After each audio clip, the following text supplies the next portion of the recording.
Welcome to the show. Aviation Sports Talk up and rolling on a Thursday, along with a bundled up Jesse Stiers. I'm Sean Stiers. Hope you're having a great day. Guess I could take the hood down. I'll take the hood down. Okay. It's been a very bipolar day in Cleveland today. Like, I've never seen it. It's probably every about hour it like downpours hard, and then it clears up for about an hour or two, and then it downpours super hard, and it's done that like 4 or 5 times today. It's very interesting. We've had rain off and on here. I don't know if you heard the story, but Vince was bailing his basement the other day with his family. It was like the Dario family Robinson, trying to save the homestead and all kinds of fun stuff. We've got a lot for you in today's show. It's a we in, we out day. So we've got a lot of subscriber submitted questions. And of course, we've got rapid fire as well. Some interesting news for Notre Dame women's basketball, past and present today. And we will get to that in rapid fire. But in the meantime, let's just jump right into these we in, we out questions. We've got a lot of good ones to chew on. Starting this one from our old friend Domer Grizz. Mike Mayok was the best analyst / color commentator on the NBC broadcasts in the past 25 years. Are we in or are we out on that? I think we're obviously talking about Notre Dame NBC broadcasts. Correct. This is Notre Dame NBC broadcasts. Can you do me a favor here and I jog my memory of? There have been a few actually. Doug Flutie, Tony Dungy. Okay. Give me a second here to pull up the list once again.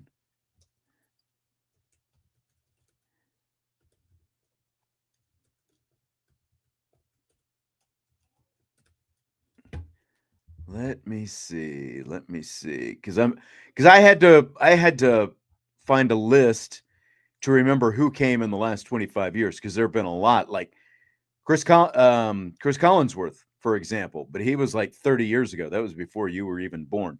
Okay, so here are some within the last 25 years. Here we go. Drew Brees for one season.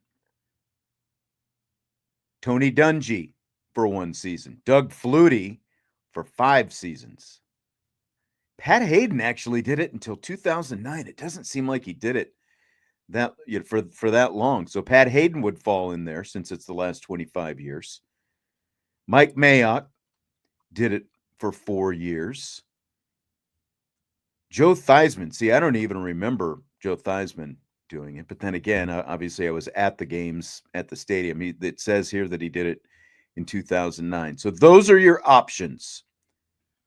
Drew Brees, Tony Dungy, Doug Flutie, Mike Mayok, Joe Theismann. And Pat Hayden. And Pat Hayden, yes, in the last 25 years. So for me, I would pick Dungy, but I don't think he's qualified on the list. I don't think a one and done should get you on the list. And so for people who actually did a serviceable amount of time, I would be in on Mike Mayok. I really liked Mike Mayok. I liked Mike Mayok. A lot of people liked Mike Mayok. I thought he was really good. Personally, the year Tony Dungy did it, that was, I believe, the COVID year. I think it was in 2020? I think, yeah, it would have been in 2020. So that was the year that we were all sitting at home. We couldn't, go to the stadium that year. I like Tony Dungy a little bit better. I thought he did a really good job of explaining things without dumbing things down. The reason Mike Mayok ultimately was let go, by NBC for the Notre Dame broadcast was he talked there was just too much football technical jargon that he would use. I've seen some interviews with NBC executives talking about it. It's like the 3x3 and the 3 technique and, all those kind of things. Now, you and me and a lot of other people who follow football and are really into it, we know what that stuff means. But when you're on a network TV broadcast, you're talking to a very broad audience. You're talking to grandmas and grandpas and parents and, cousins and sisters. It's just much more broad than your diehard, your diehard football fan. You have to speak to a much broader audience. So I like Mike Mayock, but at the same time, I understand ultimately why NBC cut him loose. And I just, you said you kind of distinguished it. You don't think that a one and done should be in there, but I would take Tony Dungy. I thought he was better than Drew Brees. I thought he was better than Doug Flutie, and pretty much the rest of them. And again, I think that like the things that I just talked about, I feel like he was able to talk to and explain things to a much broader audience than Mike Mayock was able to. Tom says Tirico was good, but he's play-by-play. So that's like play-by-play versus the analyst, the former player side, is what Domer Grizz was asking. So you're sticking with Mayock? Yeah, I'm sticking with Mayock. Like I said, Okay. I would pick Dungy, but again, I feel like you got to have like a little bit of more service. Okay, fair enough. From T-Shoop 11, we in, we out. The most recent commit, Grayson McHugh, finally figured out how to say his name, is just the first of many to commit in late June and will lead to a flood of commits in June and July. So, I feel like we're a broken record on this one. Don't know a whole lot about the recruiting side of things, but I will say it feels like a lot of momentum is building up. It feels like Notre Dame is about to kind of go on a nice recruiting streak here, just based off of, some of the stuff I've seen, some of the stuff that Brian has posted. So yeah, I'm in on them getting some big time commits over the next month or two. Yeah, I am as well. Like Brian, very enthusiastic and, feels like, he feels good about it. All the intel that I've read, I think that we're going to be seeing a lot more commits just within the next week or so, it feels like. So I'm very in on this, and Grayson McHugh was a nice finish yesterday. Willie coming in hot. He says Sean can look up the list, but the answer is yes. Mayok was easily the best. Dungy was awful. Flutie was pretty good. I don't know what you guys were listening to saying Dungy was good. He was boring. Okay, that's your opinion, and that's like we could put up. We could put up Joe Buck. We could put up Troy Aikman. We can put up anybody in the booth, and there's never going to be a consensus on who it is. Everyone's going to have their favorite. Like you can like Mike Mayock, and that's great. I like Tony Dungy personally. I feel like he was good. Like you can say he was boring. I mean, like you're going to tell me Mike like boring. You know what I'm saying? Like Mike Mayock was a lot of things. Like I don't feel like he was exciting by any means. So, again, like it doesn't matter who the announcer is. There's not going to be a consensus. So, tomato. You can go with Mayock, and a lot of people like Mayock. I've got no problem with that. I'm not saying he was bad. I just felt like Dungy was a little bit better. And like Mike is saying Flutie was pretty good. I never really felt like that. I like if there was a consensus, I think most people were very out on Doug Flutie, especially when you consider, and that's part of the deal as well. When you look at those guys, Mayock, Boston College guy, Flutie, Boston College guy, Pat Hayden, USC guy, Drew Brees, a Purdue guy. That's one of the gripes a lot of people have about that NBC booth is not just who they are, but where they came from. Tony Dungy, NFL background, so it, like to me, it felt like, that broadcast was a lot more down the middle with Dungy than a lot of those other guys.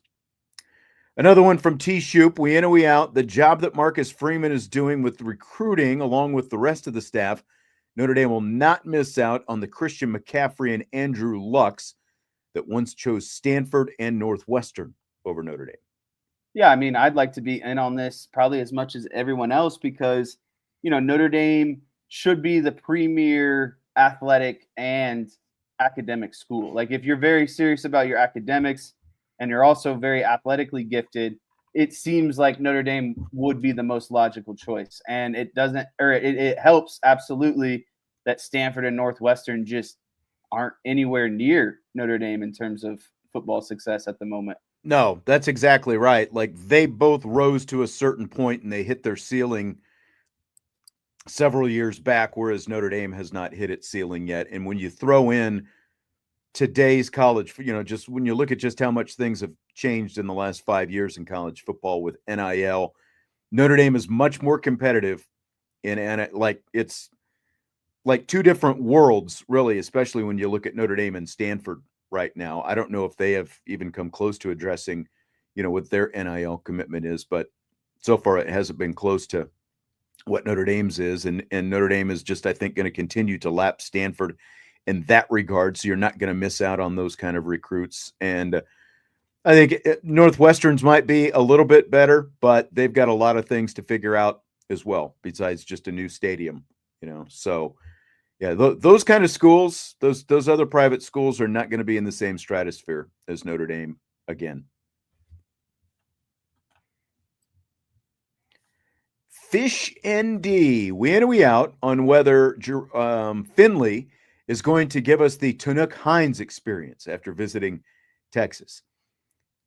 For a refresher, Tunuk Hines is a wide receiver who is now at USC.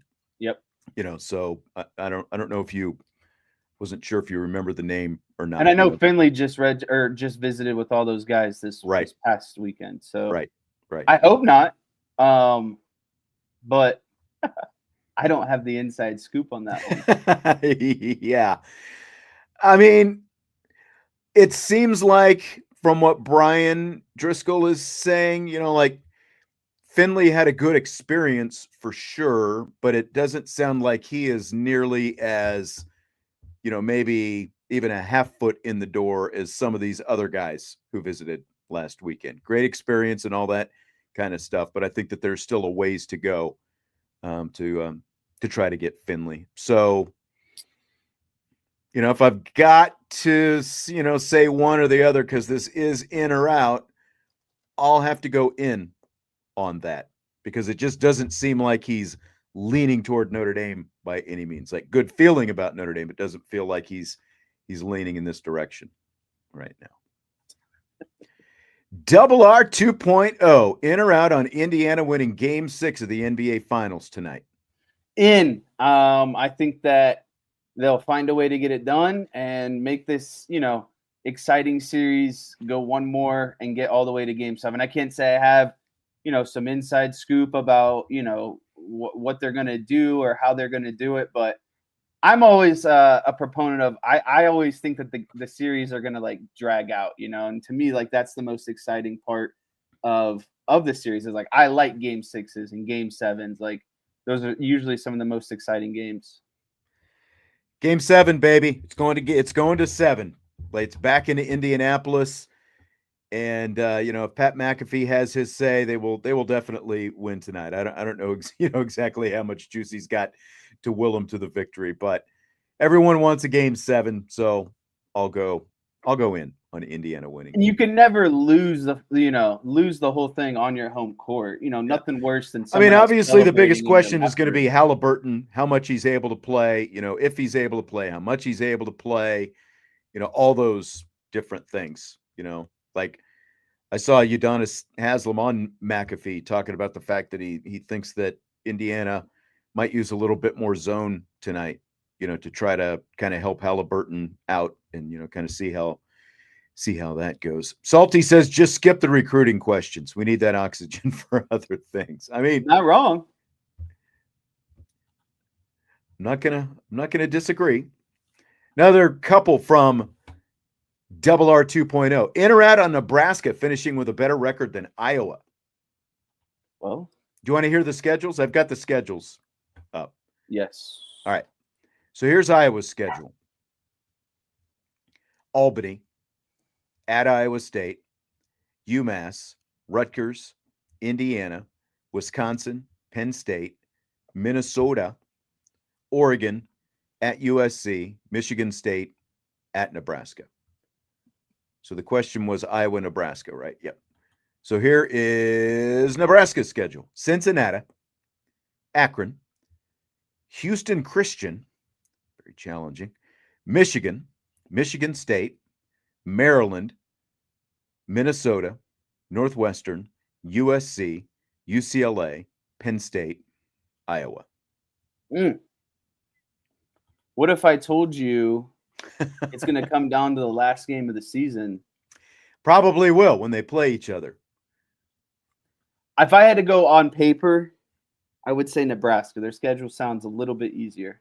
Just my eyeball of the schedule. Nebraska won 7 games last year. Iowa won 8 games last year, but there's a lot of toss-ups to me. A lot more toss-ups on Iowa's schedule than Nebraska's. I have Nebraska at around 7. I would have Iowa slotted in for 5 or 6 wins this year. That's what I mean. It could come down to that last game. Yeah, exactly. But I was kind of in favor of Nebraska by about 1 game. Yep, that's where I am. So the question was Nebraska finishing with a better record than Iowa. I will be in on that. Okay, another one. In or out on Indiana finishing with a better record than Illinois. Here are the 2 schedules. Indiana, Old Dominion, Kennesaw State, Indiana State. Then they play head-to-head Indiana, Illinois, September 20th. At Iowa, at Oregon, Michigan State, UCLA, Maryland, at Penn State, Wisconsin, at Purdue. That's Indiana. Illinois, Western Illinois, at Duke, Western Michigan, at Indiana, USC, at Purdue, Ohio State, at Washington, Rutgers, Maryland, at Wisconsin, Northwestern. That's tough. I'm going to go Indiana. And again, just barely. I think by about a 1 game. I think Indiana's going to go 9-3 this year, or 8-4. And you know what? In most years, Indiana would say, sign me up for 8 or 9 wins. After last year, they might be a little bit more disappointed. But I actually have, okay, so the question was Indiana finishing with a better record than Illinois. I'm out. I have Indiana 8 to 9 wins. I have Illinois 9 to 10 wins. Ooh. Yeah. And again, so it could come down to the head-to-head, which I think Illinois is going to win this year. Whoa, okay. So, yes. I'm much more in on Illinois in the big beefy Bielema's. Another one from Double R. In or out on Notre Dame quarterbacks having more passing yards than Syracuse quarterbacks? I'm going to be in on that. I just think that there's a reason why Carr is going to be, or Carr or Menchie beat out who potentially could be the quarterback at Syracuse. And I think Notre Dame has more weapons and talent around them than Syracuse does. So I think both of those things will lead to more passing output on behalf of Notre Dame. Yeah, I mean, Notre Dame was already a high-scoring offense last year without, a serious passing attack. And I think with a more passing-focused offense and the ground game that they've got, they're going to score. The scoring average is probably going to be even higher this year. And there was a lot more turnover at Syracuse, and the fact that they're going to have a first-time starting quarterback this year as well, and there's a chance that one of those guys is going to be the guy who finished third in a 3-man quarterback race this spring at Notre Dame. So I'm way in on Notre Dame having more passing yards than Syracuse quarterbacks this season. What about more rushing yards, passing touchdowns, and rushing touchdowns? I'll take Notre Dame on all of them. I think it depends. Like with Syracuse, it depends on if the LSU quarterback ends up getting the job. I would go for rushing yards. I would go Syracuse quarterbacks if it ends up being him. Now obviously there's a chance Kenny Minchie. Minchie's not going to be near the runner that Riley Leonard was last year. Obviously, if it ends up being Steve Angeli there at Syracuse, then it's completely different. So I'll go in on Notre Dame. Having more. Again, like if it's Carr and Angeli for the 2 teams, I don't think it's going to be a lot more, but I think they'll have more anyway. Passing touchdowns, yeah. I'll say yes. for Notre Dame? You in on Notre Dame quarterback 7 more passing touchdowns? I am. Rushing touchdowns could be a push, like because again, you know you know what? I'll go with Notre Dame because even if Kenny Minchie isn't the starter, there have been little hints that there could be a Kenny Minchie package. So I could I'll see say that. I'll say maybe he scores 4 touchdowns this season if he's not the starter. Yeah, and I mean, CJ Carr is still a relatively athletic guy. Yeah, he can Um, score. And when you have, I think I've told you before, I think the red zone is kind of the most important area to get really schematically creative. When you bring maybe someone like Jeremiah Love on the field or, Eli Raridan or Jaden Greathouse, Malachi Fields, like that's kind of where the attention goes. You can maybe scheme up a nice, quarterback draw or zone read or something like that. So I think Carr will sneak a few in there. I agree. Salty's asking where DK has been. I've kind of been wondering the same thing. Salty asked if they suspended his computer privileges again. Prison life can be tough. I don't know. I thought maybe somebody like Salty might know. Or Tommy. Yeah. I don't know. DK has been MIA for a while now. He might have got the old I'll have to ask Brian. He might have got the Driscoll suspension like he had a year or so ago. Do you remember that? Mm-hmm. T-Shoop, we in or we out? Any food that needs cooked/baked besides cupcakes, muffins, cakes, or sweets, etc., tastes better if cooked/baked on the grill. Some examples are, but not limited to, pizza, bacon, eggs, bread, potatoes, besides mashed, beef, chicken, pork, or lamb. In or out on that? I'm in on that, actually. I think that a lot of foods are usually better on the grill. I just don't know if I have the time and patience to make something like the eggs on the grill or the bacon on the grill. And Yeah. usually you need kind of like a little separate tray, to maybe put some of that smaller stuff on. But I would say that grilled foods are my favorite, like chicken, steak, burgers, like all of that stuff. And I think it tastes the best off the grill. I have to say, I agree with Prison Mike on this. Like, not sure, the full purpose of this question. I will say most proteins, yes. I've never, like the only other, like bacon, I tried to cook on the grill once and the thing was just too hot and it just kept like scorching and like I couldn't get a good cook on the bacon, so I've never tried eggs or, like anything like that as well. I'll definitely be in on the proteins, but never tried pizza or any of that bread, potatoes, some veggies every now and then, like if you're doing like a chicken kebab or a steak kebab or something like that. Mm-hmm. But, yeah. Oh, man, another long one. I feel like this one's got a little bit more behind it than the food cooking question. We in and we out. As per the conversation in the Champions Lounge regarding first off the bus, Bryce Young would be a huge tone setter, followed by the rest of the big boys, D-line, O-line, tight ends, now the safeties. Considering the media coverage of the way opponents getting off the bus is on a few seconds, giant after giant stepping off the bus would be intimidating to view at home. I'm pulling up the depth chart because I want to know exactly who I've never been,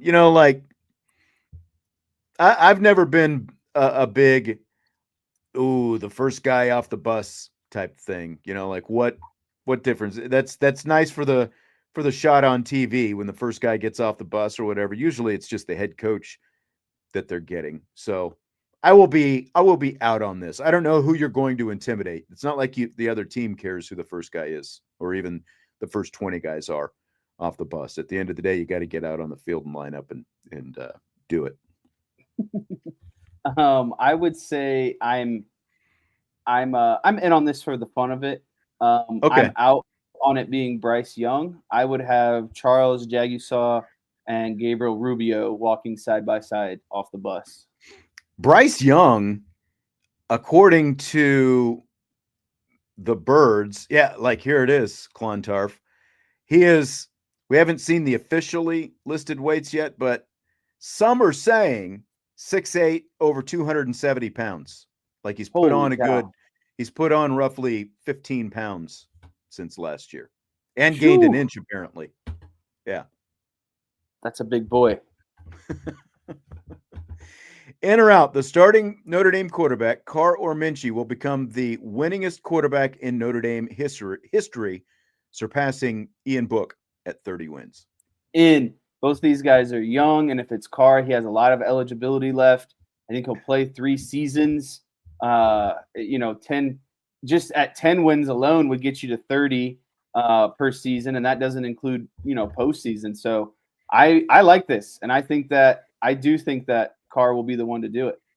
I'm glad you took that route because I'm out on this because I think that whoever it is, like you said, you think Carr is going to play 3 seasons. I don't. I think that if he's as good as we think he's going to be, he's only going to play this year and next year. And then no matter how many games he wins, he's going to be off to the NFL. And I could see Minchie following in that same boat as well if it's him. So I'm out for that reason. I don't think that either of those guys will be around long enough to pick up that kind of career mark.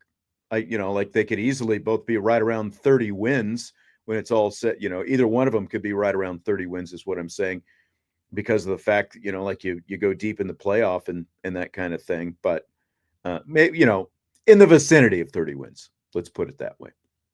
Bonus question.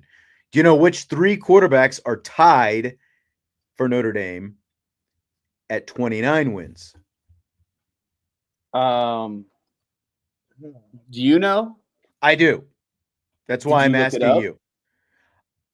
I knew 2 off the top of my head. The third one goes back a while. So doing some simple math here. Only one of them has played in your lifetime. Well, all right, that's it's easier than you think. Yeah, Brady Quinn. Yes, there you go. That was easy. The other, or one of the other 2, is at Notre Dame still in another capacity, and the third is still coaching in the NFL. I believe he's still coaching in the NFL. Let me look that up here real quick. Really? My last one. I believe he was with the Pittsburgh Steelers last year. I'm going to say Ron Paulus. Ding, ding, ding. You got one. The last one, I have no clue. Maybe Tony Rice? Not Tony Rice.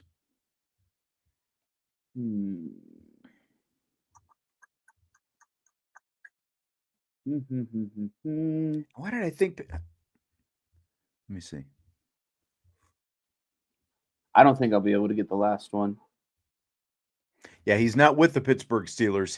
He's from the Pittsburgh area. I don't know why I thought he was with the Pittsburgh Steelers. He's actually been with Green Bay for a good chunk of his career, and his name is Tom Clements. They all have 29 career victories. Yes.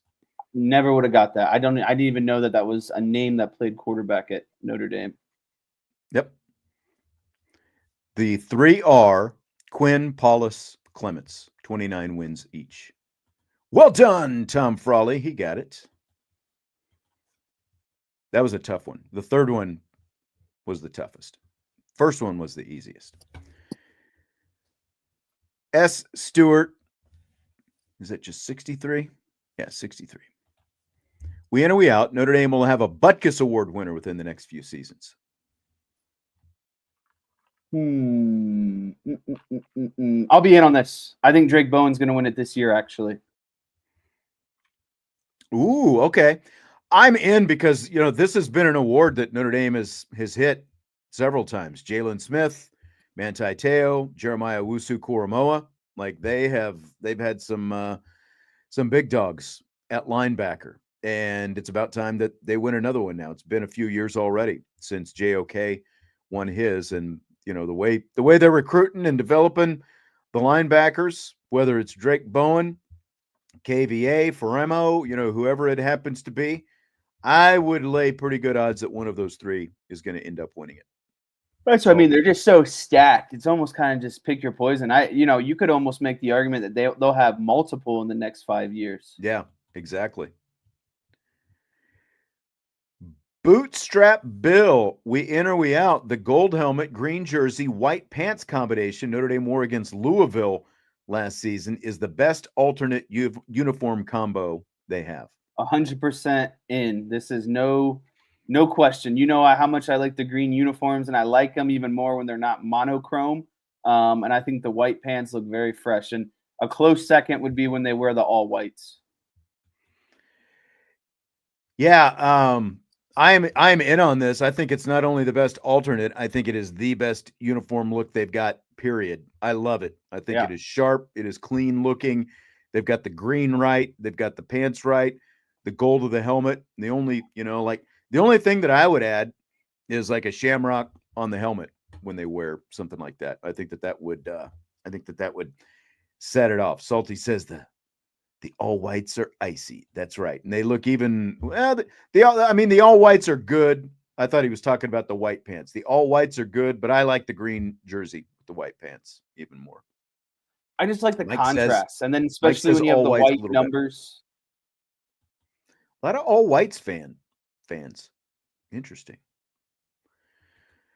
On the quarterback question, Toons is asking about Rick Meyer, Joe Theismann. Nope and nope. Neither one of them started enough games to be in that conversation. So like they didn't start enough, didn't play enough to get there. But Meyer Meyer was very close. Meyer had 28. Meyer and Rice each had 28. So I guess Meyer actually did start enough games. He just didn't quite get there. Meyer had 28 wins. Rice had 28 wins. So Andrew Hendricks.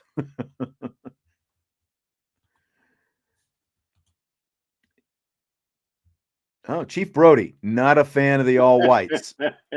Not a fan of the blue on white either. He says the only one that's decent with the white pants is the green top. How could you say the all white looks bad? Like that's a staple across so many sports. Like that's like a home staple, in baseball, football teams. I don't know. I think the all white looks like Salty said, icy. It looks clean. I get it. It's just all white, but I don't know. Especially when you have green, blue, and gold. It's like those are all really cool colors. So like, why would you just go with all white? But yeah, I would not say they look like crap. No, I don't think so either. They're not my favorite, but I don't think they look like crap by any means. What was I going to say? We did the top plays of the last 25 years the other day, and I found the photo of Jeff Samardzija that we used for the cover, like the cover photo on the podcast on YouTube. And the first thing that stood out about the photo was the fact that Notre Dame actually used to wear gold pants back then. I don't know when exactly they went away from gold and to mustard. I don't know if it was like it must have been around the time of the Under Armour deal or something. I think it was. I think they've got to figure that out. The pants should not be mustard. They need to be actual gold again. Are you in or out on that? I'd be in on that. But again, I'm not losing sleep over it. No, but still, it just looks so much better. See, even Chief Brody agrees. He agrees to something. And he says blue on white looks like Penn State. Fair. Helmets are different, though. That's he set it off. I've got no problem with a one-time blue jersey, white pants combination. They don't wear them all the time. Notre Dame is not Oregon with the 50 different uniform variations that you're going to roll out every year. Or even Kansas, they've got like a different uniform every week. But college players, young guys, they like the alternates. So I like that they're mixing it up a little bit and they're not just going with the same thing over and over and over again. I mean, we kind of talked about it yesterday with how Notre Dame has kind of hit the sweet spot of the tradition of Notre Dame, but also the modernization of the program in a lot of different ways. And that's one small way that they've done it is they're willing to at least mix up the uniforms. They're willing to go white on white 2 years in a row. They're willing to go blue pants or to go blue jersey, white pants, even when some people don't like it. All green, green jersey, white pants. So, but again, green jersey, white pants, that's my favorite. Black Irish 864, we in or we out? This season, the defensive line depth will prove to be a major factor in another deep playoff run. Yeah, I think so. I think that's for any team. If you want to have regular season and postseason success, I think it starts in the trenches. And I think Notre Dame has a lot of talent and depth on both sides of the ball, offensive and defensive line. I think that what will really drive a deep run is how much they can get out of their young players. I think we all know kind of what's there in terms of, some of these guys, these veteran guys, but I want to see more out of Bryce Young, Carr, and then also what these transfers can add as well. So again, I think it's getting more out of these younger guys, and especially, Carr and Bryce Young. That's going to be a big part of it, what they're able to get from those transfers. But I think that they're going to pay significant dividends, and they've still got those young guys. What I would really like to see during training camp is one of the two between Armel Mukam and Sean Sevillano Jr., one of those guys, make a move to be pushing for some legit playing time, because they both got big bodies, something that you can't teach. They both, have the potential to be really physical guys, but that's, again, need to see kind of that push from them, because we didn't necessarily see it in the spring, but it's not like we got to see a ton in the spring. We're not going to get to probably see a ton in fall training camp as well, but we need to see. I think they really need to see one of those two guys make a move, but I am in on what Black Irish 864 is saying, because they do have a lot of depth there. And like you said, I mean, that's the success of basically any team is what they're able to get out of the depth of their defensive line. Chief Brody likes those 88 throwbacks. They were amazing. White socks, black cleats. Do you remember those when they wore those a few years back? Yeah, I'm not a fan of black cleats, though. Really? Yep. Oh, I loved it when they used to wear the black cleats back in the day, like when Holtz was. I'm too matchy. Black doesn't match blue, gold, green, anything. Like back then, like everyone was wearing black cleats, it seemed like. They really got away from it. Like the 70s were white cleats and some different colored cleats and stuff, mostly white, it seemed like. Whereas like probably 60s and before was pretty much, it was all you could find were black cleats. And then I think kind of into the like late 80s and into the 90s, the black cleats came back. I love them. I love the look. Joe Allen, 72, with the recent butt whooping on Penn State in the recruiting department. Marcus Freeman is sitting back, drafting his next battle plan for the ultimate humiliation of James Franklin. Are we in or are we out? So I think this is a fun question. I will be out on this just because I think Marcus Freeman is more of a like do by your actions type. You know what I mean? Like, I don't think he would want his players, chirping back or trash talking. And so obviously he leads by example, but I think that there are definitely things he's doing with his actions that are kind of, maybe sending some little jabs at James Franklin ever since, the two met down there in Miami in the Orange Bowl. So while he might not directly say it or directly be intentionally doing these things, I think he takes notes when he, takes their running back coach or, maybe flips a recruit that Penn State was heavy on, like that sort of stuff.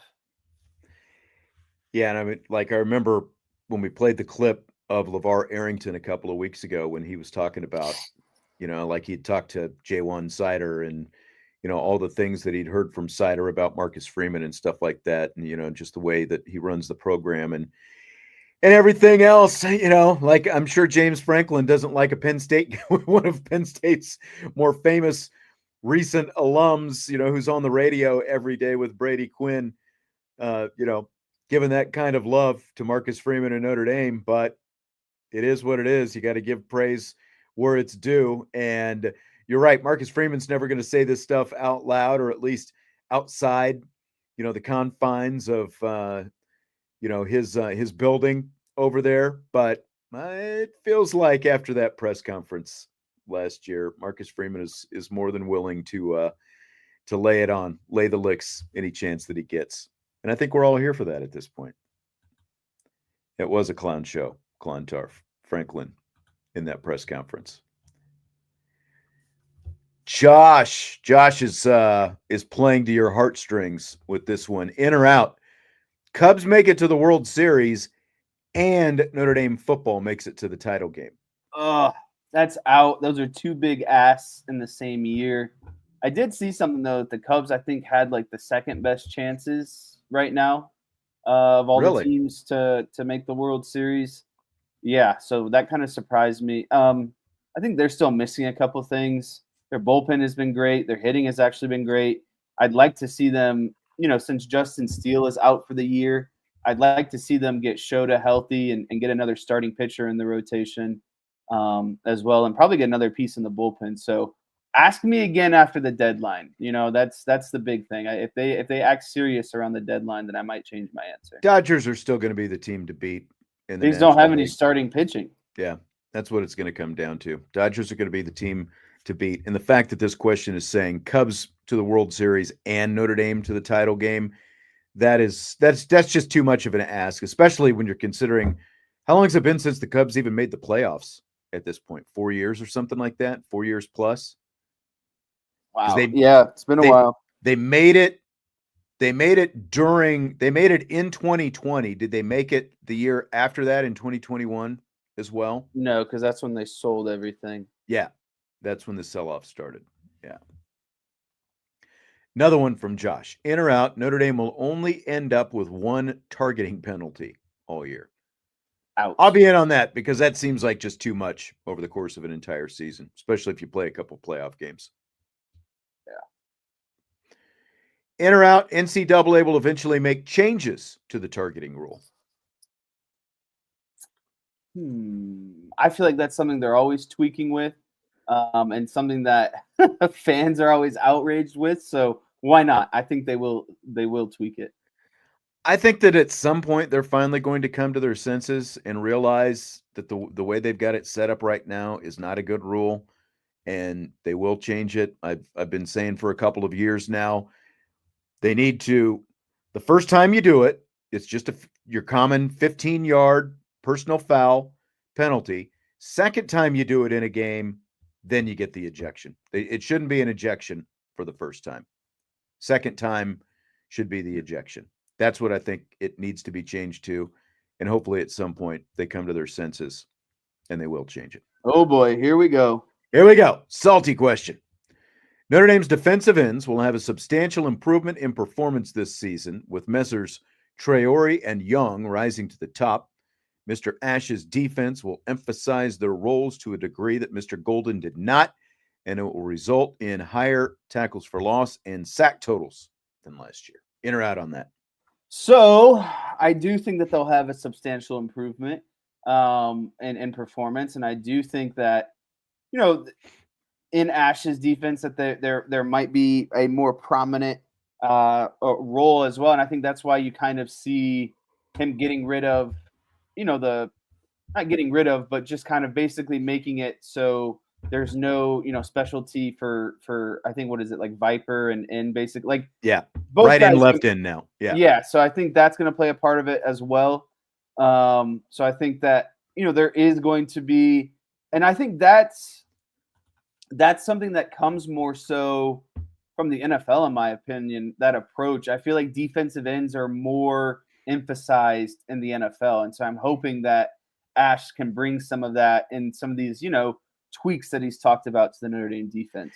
Yeah. And I guess maybe the way, the reason it's, like maybe it doesn't feel like that way in college, granted you have a lot more. There are more passing offenses now, but there's still a lot more diversity, a lot more variety in the college game. But he split them out, like the splits are going to be a little bit wider now, to try to get them outside and coming up off the edge a little bit more. And, just what you talked about, how the fact that it's not just going to be a Viper end and a big end anymore. You're going to see a lot more versatility with a lot more common types of bodies so that they can play a guy on either side. So I'll be in on this. I think that those guys are, especially those two guys, assuming health, that they're going to have they're both going to have big time seasons. And that looks like that is that for a we in, we out today. Nice solid 45 minutes. Yeah. Good stuff. Good stuff. So with that, Jess, are you ready for rapid fire? Let's do this. All right. Rapid fire time. Fill in the blank. Notre Dame opens the season at Miami, August 31st, and it's blank that Notre Dame's last win at Miami against the Hurricanes was in 1977. It's shocking, and it's a little bit concerning at the end of the day, especially if you're one of those superstitious people. But the thing I need to do is figure out how many times they've actually played at Miami in that span. Because if it's like 2 games, then, who really cares? But I'm trying to figure out. They've lost 5 straight. They've lost 5 straight at Miami, dating back to their last win there in 1977. Helped you out. Yeah. They went up there. There was a big gap in between games in Miami. Because, 2017 was obviously the last time. That's been 8 years ago. But before that, the series ended. 1989 was the last previous time. So there's obviously a big void in between. So it's shocking. That is my word, but I'm not worried at the end of the day because Notre Dame has, something called Marcus Freeman. And this football team is just at a completely different level than what it's been the last 20 years. And I think this will kind of play into our next question as well. So I won't go too deep, but again, that's Marcus Freeman. That's the difference I think that we're going to see is Marcus Freeman. It's crazy when you think about it, is what it is. The fact that they, haven't won there in Miami since 1977 because of the fact that you did have Lou Holtz coaching, and they even lost the year after winning the national championship against Miami. And let's face it, some of those games were pretty ugly. The 2017 game was pretty ugly. Joe is saying in Miami Stadium or the alternate stadium, Hard Rock Stadium, that used to be, I think, Blockbuster Stadium, whatever, like the current stadium where they play now, and then the old Orange Bowl is where they played in the 80s. So 2 different stadiums. But the only one so far is the one, of course, where they beat Penn State last year. So I'm sure that that'll at least have some effect on this year's team as well. The fact that they did just play a massive game against Penn State in the Orange Bowl in that same stadium last year. So the follow-up question is, you were alluding to this, what makes you the most confident that this trip to South Florida is going to be different than the last 5? I think what makes me the most confident is you can pretty much go position group by position group and say that you feel you're more confident about what Notre Dame has. And not only can you go position group, you can go head coach, you can go offensive coordinator, you can go defensive coordinator. Maybe it's a toss-up in quarterback because, CJ Carr doesn't have a ton of game experience, but I think when it's all said and done, he'll end up being a better quarterback than, Carson Beck. I think Notre Dame's offensive line is better. I think Notre Dame's wide receivers are better. Obviously, their running backs are better. Defensive side of the ball, their linebackers are better. The secondary is better. You could maybe, say a toss-up on the defensive line. But, again, this Notre Dame team is just in such a different position than what they've been in the past. And we've said it before, the national championship was premature in our opinion. And I think we're really on the precipice of the best football that we're going to see out of Notre Dame. Like, I think Notre Dame's probably going to go on like a nice, 5-6 year run here. As long as Marcus Freeman is at Notre Dame, I just think they're in a different stratosphere of football.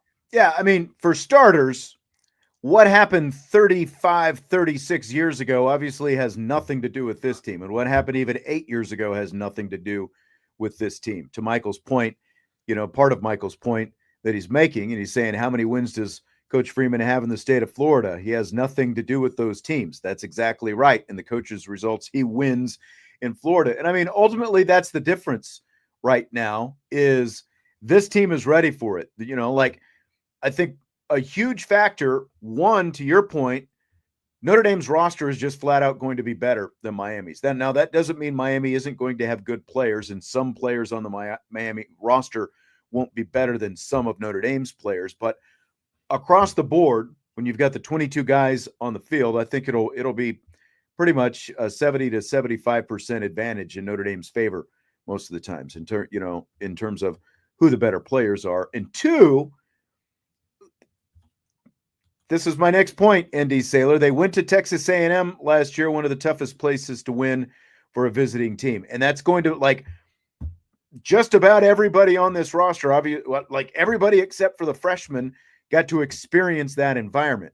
Even CJ Carr and Kenny Minchie, who, even though they didn't play in that environment at Texas A&M, they've at least been in that environment before. They've been in a hostile environment.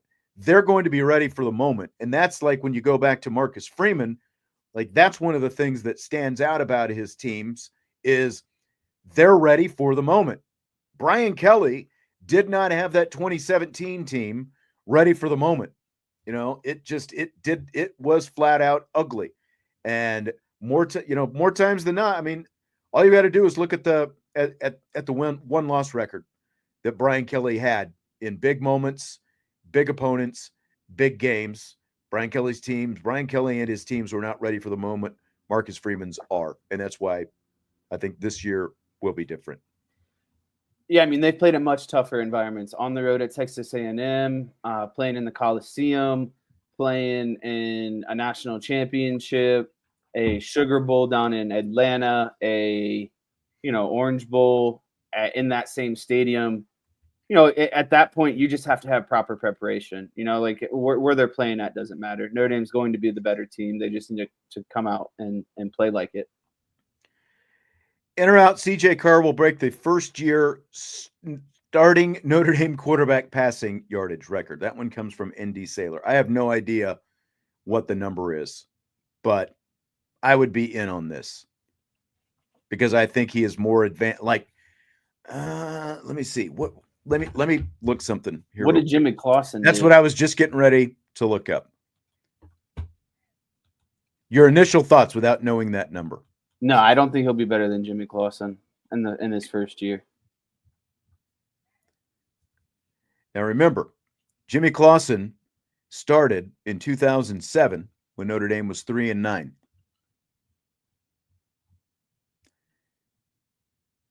He threw for 1,254 yards and 7 touchdowns. Really? That's it? Yeah. I think that CJ Carr will have at least double that. Wow. Okay, never mind then. Man, his next year was incredible. The jump he made from that first year to second year was crazy. I'm looking at I guess Ian I wonder Book what here. the rookie. Ian Book. Well, I guess, he played a lot there. Let me see.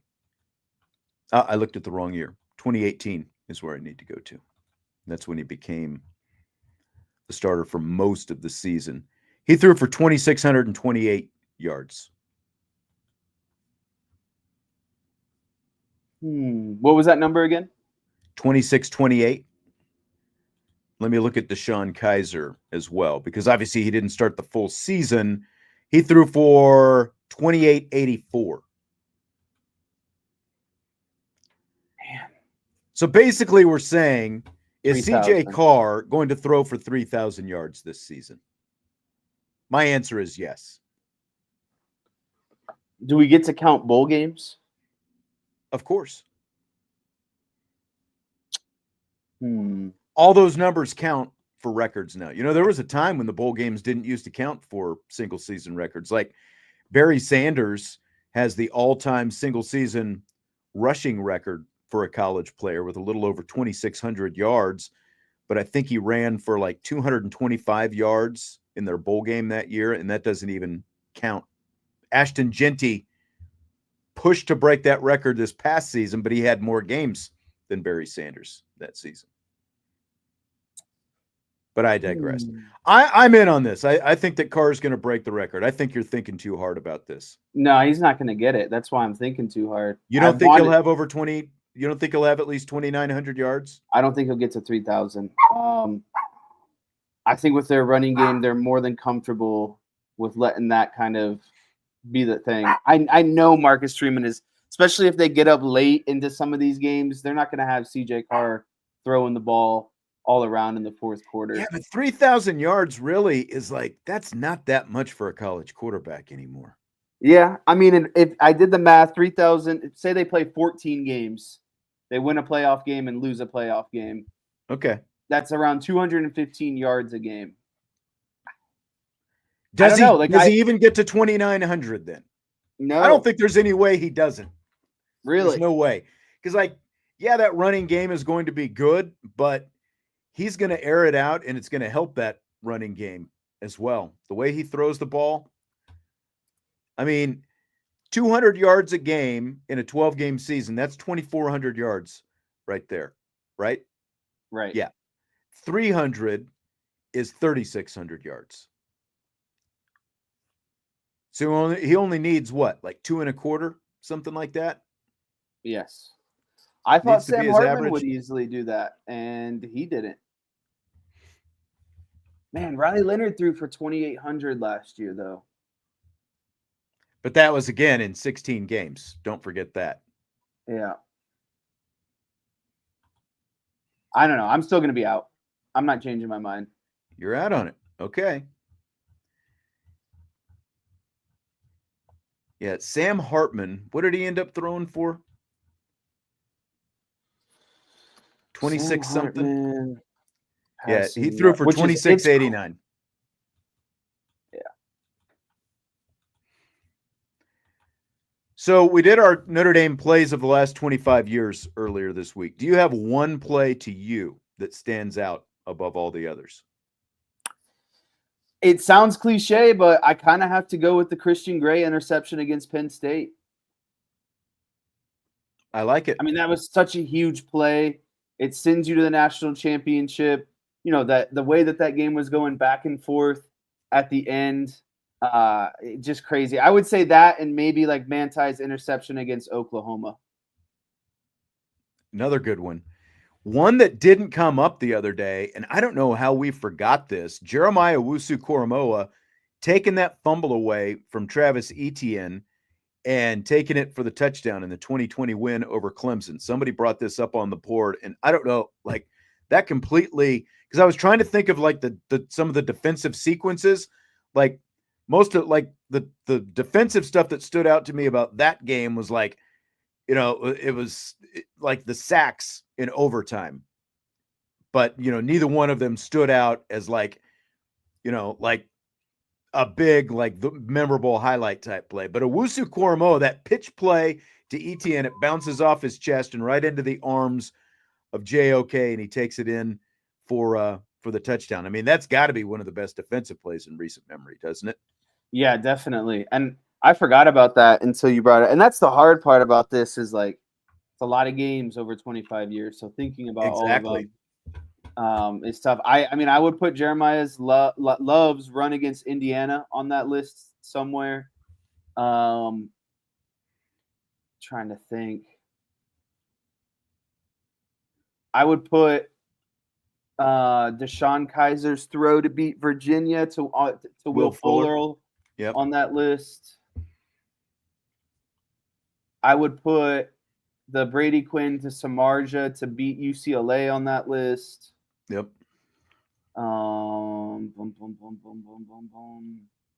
See, what's hard for me is like I want the play to also be meaningful at the same time, like in a big time situation. Well, and that's how, like some people brought up Dane Christ hitting Kyle Rudolph for it was like a 95-yard touchdown pass against Michigan in 2010. Well, Michigan ended up winning that game, and it feels like you really only remember the big plays in the games that your team wins, right? Like, yeah, make a big play, like with one notable exception, I would say, and that would be, no, never mind, because the OBJ play, the Giants did beat the Cowboys that night. they right? did. Yeah. But that ultimately was like, he was known for that play for the rest of his career, but what did the rest of his career really amount to? But everybody talked about that play. Can plays that went against Notre Dame be on this list? Like the Bush push would be on that list. Well, yeah, and that's no. Like, we're talking about Notre Dame plays. Yeah. And that's kind of what sparked this, was ESPN put out a top 25 plays of the last 25 years, and the Bush push was the only play, Notre Dame adjacent play, that made that list. And so we were talking about the actual Notre Dame plays over the last 25 years. But everybody remembers the Bush push. What's that? The throw that should have beat Florida State should be on. Somebody brought that one up. The pass to Robinson that got overturned. But again, it got overturned, just like the David Grimes pass against Stanford that should have been a touchdown that wasn't. I would put the Chris Fink catch against Michigan on that list. Good one. How about Miles Boykin? Ian Book to Miles Boykin against LSU in the Music to win City the bowl game. Yeah, that would be on there. Kyron Williams play against Clemson would be on there. Yeah. Who did? Was it Tony? The running back between Kyron Williams and was it Josh Adams? No, that would have been too much. I think he caught a screen. Tony Jones against USC, and he took it all the way down the sideline. Mm-hmm. I think that play would be on the list. Honestly, Xavier Watts' interception against USC would be on that list, just because of. Yeah, but I mean, honestly, it feels like if you're doing those, like you have to like combine Christian Gray and Xavier Watts against USC. But the only reason Xavier Watts is more memorable is because as he was going down the USC sideline, like that's something you play right to hype up your guys. You know what I mean? They're like, that's always going to be on a Notre Dame highlight reel 20 years from now. You know, him looking over to the USC sideline like that. So that puts it on that list for me. Honestly, as crazy as it sounds, I think Jeremiah Love's run against Penn State belongs on that list as well. I think so. I don't think that's crazy at all. I think a lot of people would agree with that. Like, a lot of people might put that number one. But that's the thing, is like we did the top plays of last season, and you can easily get to 15 pretty easy, in terms of, and we left some off. Like, we didn't even talk about Jeremiah Love's, like the fake punt against Georgia Tech, or the fake field goal throw by Tyler Buckner against Georgia Tech. We didn't even talk about those. You could include some of those plays against Duke when Sam Hartman was quarterback. 4th and 16 came up. 4th and 16. Hartman scrambling for 16 yards. And I brought this up. Very similar, like you talked about, like the UCLA Quinn to Samardzija. And on that play, Quinn is kind of flushed out of the pocket in the same way Sam Hartman was flushed out of the pocket to his right, and kept his eyes downfield, and he found Samardzija through some traffic. Hartman wasn't able to find the open guy he was looking for, so he ends up tucking and scrambling instead. But like on both of those plays, they kind of got flushed out and went to the right, and Hartman obviously made a huge play with his legs, biggest play that he made at Notre Dame anyway, with his legs. Fill in the blank. It's blank that Hannah Hidalgo and Olivia Miles are going to be teammates again this summer for Team USA after both players were named today to the 12-player AmeriCup team. it's juicy, and even more juicier because, I mean, there's bad blood, right? And so now you're sticking them together on the same team again. Something that they've obviously have a lot of past experience with. But I guess I'm just kind of curious to see how those frustrations work out. Like, is it maybe a good thing to stick them in a room so they can maybe, hash out and get those? Have to be around each other. Yeah, it's kind of like, when you break up, what is it? You get closure, right? But they're getting closure by kind of being around each other again. And maybe that'll open up more doors to be like, yeah, you really pissed me off. No, you really pissed me off. Like sometimes it's like it just needs to kind of come out and you need to air it out and that's it. And I hope that's what it is because I think both of them are great players. But obviously it just didn't work with them playing together. And that's okay at the end of the day, right?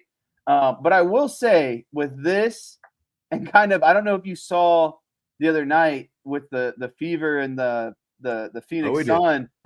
We talked about it yesterday. There's a lot of hostility going around the women's basketball game right now. And to be honest with you, I'm here for it. Like I see some of these people are like, oh, the WNBA game is trash or they need to clean it up. And it's like, we don't care when MLB players fight each other. We don't care when NFL guys fight each other. We don't care when NBA guys fight each other. Like what just because they're women, they can't get, fired up and emotional too. Like I'm here for it. Sophie Cunningham defended her player, like she got, and it's not like the foul was that hard. Yeah, she grabbed her and, you could have probably fouled a little bit easier, but yeah, I mean, in that case, she's setting the tone. Sophie Cunningham had to do that because that was the reason, a big part of the reason she was brought in was because all that crap was going on last year. And Caitlin Clark didn't have enough teammates who were standing up for her, and they brought in Cunningham because they knew that that's the kind of player that she was. And she sent a message with that play to the rest of the league that you're not going to mess with Caitlin Clark. And that's what you have to do. Like, she's the enforcer on that team. That's what they brought her in for. So I've got zero problem with her doing that. And, I've got zero problem with Marina Mabry because she was sticking up for her player when the first scrap started up. So it was just funny because it didn't need to happen. That girl, after Caitlin Clark got poked, did not need to come over and chest bump her. That's kind of what started it all. Yeah. Yeah. And so everything was just a domino effect after that. But I've got nothing wrong with teammates sticking up for teammates in a clean fashion, Yeah. It's not like Sophie Cunningham grabbed her by the hair and drug her down while she was going up. No, it was just a hard foul. Just a hard foul. She ended up, it ended up being upgraded to a flagrant. If it wasn't already she got, I think, some kind of fine or something. But hey, you live with that. She's not suspended. Keep going forward. Well, and it's just annoying because what do so many people say right now about basketball? Oh, it's not the same as it used to be. It's not physical. And then something happens in the WNBA and everyone's like, oh, this is garbage. It's like, no, I'm here for it. And, in terms of, we kind of got sidetracked there a little bit. In terms of Hidalgo and Miles, I would definitely love to be there and see what that dynamic is like. And what this, because look, they still played great together for most of the season last year. And, things obviously didn't work out the way anyone wanted. But, we all saw that video. What's it been, a month and a half ago now from over there at Purcell Pavilion? That there's something there. And, it was kind of crazy enough just that they were both trying out for this team. But you had a feeling, as good as both of them are, Hidalgo and Miles, that they were probably both going to end up, making this team. I don't know how many games they're going to play. They're playing this AmeriCup, FIBA Women's AmeriCup, June 28th through July 6th in Santiago, Chile. So they're probably going to be together for at least 4 games, if not 5, something like that. So it's going to be interesting. I would love to be a fly on the wall or even a camera on the wall and see how all this stuff plays out. ND Sailor asks if the Notre Dame women's basketball team is done with adding any players for the year. They are. And they're practicing this summer. And as a matter of fact, look for some interviews coming up this summer in the very near future. Kansas City Chiefs received their AFC championship rings this week, but Travis Kelce said he's only interested in Super Bowl rings. So do you buy or sell anything besides a Super Bowl win a failure for the Chiefs? Yeah, I think when you're the Chiefs, anything but a Super Bowl is going to be a failure at this point. You've already set the bar. You've already gone to so many consecutive AFC championship games. You won, X amount of Super Bowls. Like, as bad as it sounds, like I don't mind that mentality from Travis Kelce. Like, it's really, especially kind of where he's at in his career. Like, he's got a good maybe 2 years left, and so it's for a team like the Jaguars, an AFC championship would be electric. But when you're the Kansas City Chiefs, expectations change, and so I appreciate the mentality at the end of the day. Yeah, exactly. I mean, he's 35 now. He's going to be 36 in the middle of the season. It's pretty much, I think that every year is Super Bowl or bust for them, especially as long as you have Andy Reid and Patrick Mahomes together. Like, that's got to be their mentality. They have obviously dominated the AFC in their time together. The question is going to be, like, are they going to buck the trend? There's only been one team in the last, 20 plus years to lose a Super Bowl and go back to the Super Bowl the next year. So are the Chiefs going to feel that? Or are they going to be the one that kind of bucks that trend? But if you're Travis Kelce and where you are in your career, that's got to be your attitude. Like, there's only one goal, and this is a team that has won 3 of the 5 Super Bowls that they've been in. So it's not enough. It's not enough just to win the AFC. It's not enough just to get to the playoffs. It's all about winning championships. And honestly, when I saw the headline, like Bernie is saying, Kelce needs to put a ring on Taylor. When I heard that, the quote from him that he's saying, all I care about is Super Bowl rings, I thought that the question had something to do with this, like whether or not he was going to propose to Taylor Swift or not. But apparently that didn't come up. It was about AFC championship rings. Someone was asking, Toonses, there it is. Who owns the Chiefs? It is still the Hunt family that owns the Chiefs. I need to pull this up here. John Gruden. He is anti-clapping. Jesse sent me this. Don't believe me? Have a listen. Take this clapping anymore. Clapping is for Broadway musicals. It's for tennis. It's for golf. It's not for a snap count. I don't want to see one more clap on a football field. It's ridiculous. That's what cavemen did before electricity when they were hungry. Oh! If your quarterback is clapping, boycott the game or boo the offensive coordinator. I even had these T-shirts made. No more clapping. No more clapping. John Gruden doesn't want quarterbacks clapping for their snap count. Do you buy or sell it? I actually buy this at the end of the day, but my only question would be, I answered my own question. I buy this, and I think so. There's 2 things to this question. I think the first and foremost, why I took so much, why this question intrigued me is because there's a video that goes with this, and it's basically Riley Leonard, Jackson Dart, and a handful of other guys just on loop. Uh-huh. And I think the main reason this came up is because he did that college quarterback camp this past offseason.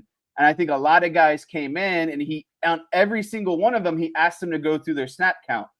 And when Jackson Dart came in, he said, all right, show me your snap count. And he just went, and he was like, that's it? And he was like, yeah. I remember that now that you say that. Yeah. And so I think where Gruden is coming from this is it's just really lazy because no one in the NFL is going to use that snap count. And I think it's hard to teach those quarterbacks coming into the NFL a snap count if they never had to do it in college. And it's something, honestly, that quarterbacks will struggle with. And it's something that takes a lot of time to learn. But the amount of information that you can get off in a snap count is really important. And so to go from nothing but clapping and almost having to call plays in between your snap count is a huge difference at the end of the day. And so I just think it's a disservice to a lot of these college quarterbacks to not properly prepare them for the NFL. It's kind of like in college, most pitching coaches, like 99% of pitching coaches or head coaches, just depending, are calling pitches from the dugout, and the catcher, like they've got the radio devices and all that kind of stuff now. Like the catcher is like he doesn't learn how to call a game, and like most of them don't. There are very few college catchers who do that, and it's kind of the same with what you're talking about with quarterbacks. You're not learning how to do a hard count. There's a lot that you're leaving out when you're doing that. Honestly, like the clap thing to me has just never, I don't know. I don't get it. I don't get why it's become such a thing. It's lazy. I think so too. And the question got brought up, doesn't it help in a loud environment? Not really. You got the silent count, and usually you're going off the guard or center motion and the silent snap count, right? And so I don't know. It's not very professional football, again, because of all the cadences you have to go through. You're never going to get anyone on a hard count. You're never going to get any offside penalties. Right. And again, like you're conveying so much information while going through a snap count. And so it's like one extreme to the next, right? Like you're on this side where there's completely nothing, and then you get to the NFL and it's like these are very complex, like snap counts basically. I would bet you CJ Carr, Kenny Minchie's going to be clapping in Miami in game 1, though. Yeah. So that's the question though. Like, do you knock Denbrock for something like this? And like, what's a better alternative? Learning to use your vocal range. I don't know. I've never played quarterback, so it's a little bit foreign to me. Maybe that's a question we can have for Mike Denbrock once training camp starts, and he can tell us the pros and cons of each of them. You should buy that no clapping shirt, wear it, and ask him. Wear it in that day. Yeah. No clapping. By the way, Mike. Why do you clap? You think there could be something a little bit more creative? John Gruden disagrees. All right, well, that's going to do it for tonight. Appreciate all the questions in, we out, and appreciate all the participation in the chat tonight as well. We will be back tomorrow, of course. We've got a Rapid Fire Friday. I believe we've got a 3-man booth. Are we all going to be here? I will not be here tonight. Oh, you're bailing. You're bailing. Of course. All right. It'll be you and Vince.